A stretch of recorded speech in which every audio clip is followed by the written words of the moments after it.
forEach.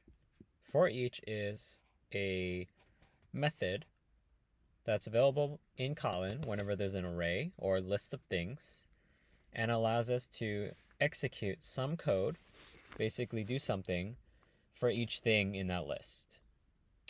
So let me give you an example. Let's change what we have here to print out all this stuff for every employee at this company.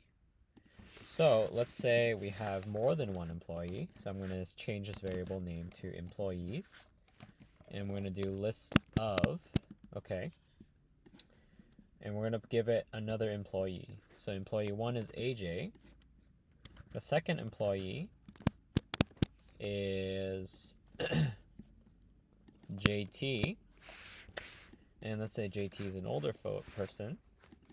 And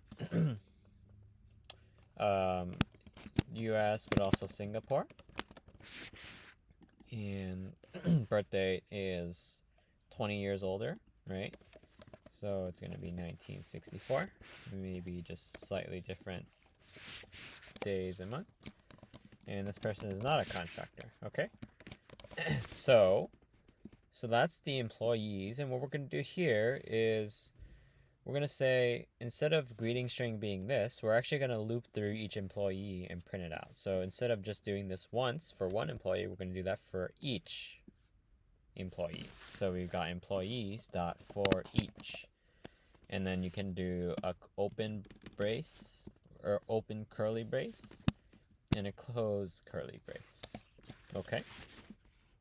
And right now, if you don't specify anything here, you're going to have to say IT, which means like it's the thing that you're looping through, and each item in the thing is called an IT.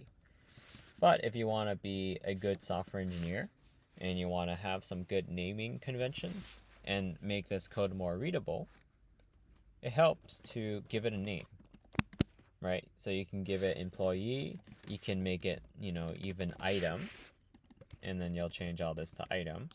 But usually I try to name it so that it's easy if I'm just looking at code right here, what the thing I'm looping through is. So in this case, I'm looping through each employee in this employee list.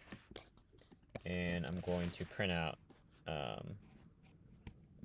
the greeting string. So I'm going to construct the greeting string, and then I'm going to print it out. So let's go back to main. And we are going to press play. As you can see, we have AJ and we have JT. So basically what we did was we created a loop, right? We looped through a list of things, and for each item in the thing, we executed this code. So that is a for loop. Hope you learned something, and I'll see you on the next video.